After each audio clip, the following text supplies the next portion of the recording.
There's this really famous study, and there's this great book that I highly recommend that you check out. It's called Art and Fear, David Boyles and Ted Orland. And I'll go ahead and I'll put a link to that in the show notes so that you can go find this book, and I get the audiobook and listen to it. You'll be amazed because there's this great study they did. And they took a class, ceramics class, an art class where you're trying to produce cool pots or pottery. I don't really know the details on that. But they divided the class into two groups.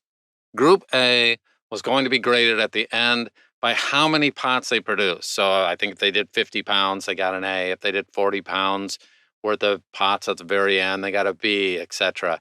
And so in other words, the whole goal was just get a bunch of stuff out the door, finished. Hey, this is done. These pots are done.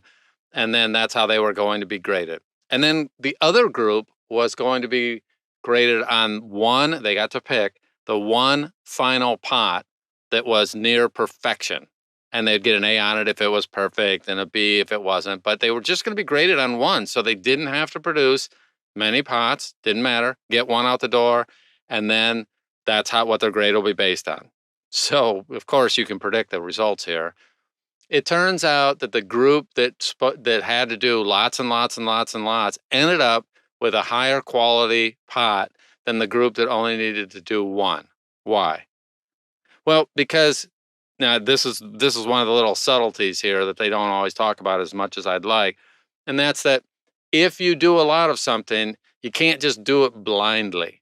All right? If I make bad pizza, I can't just keep making the same bad pizza over and over and over and over again without killing my family and everyone around me. It's you must do a lot.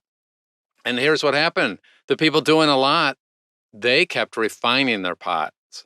And they were doing it and they made mistakes. Something worked, something didn't, but they weren't obsessing over every single detail on every single pot that they produced. And I have the same thing, and you'll have the same thing. We got to get a book out the door.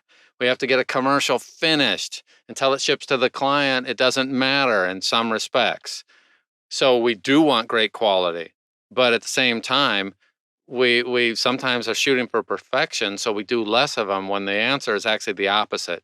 You have to do a lot. And of course, anyone that's been around me, if you've been a coaching student or been on my sites, you know that one of the sayings that I say over and over and over again are repetition is the mother of all learning. And if I don't repeat it enough, it won't stick. I won't get a chance to refine it. So as these kids were going through and worked through all this pottery, you just find that as long as they had the right mindset, which is constant improvement, that worked. That didn't work.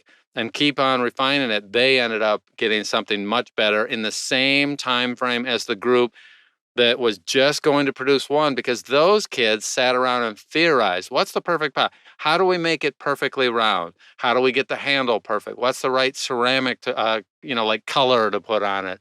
And how do you do all these details? And rather than doing it, they primarily theorized about it and they only needed to produce one. So why go through and produce 20 of them when you only need to produce one great one? But it doesn't work like that.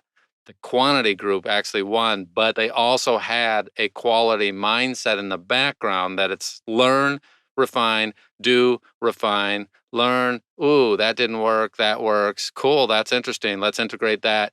And as long as you have that best practice mentality where the next book is going to be better than this book, where the next commercial is better than this commercial. Ooh, I need to get my act together.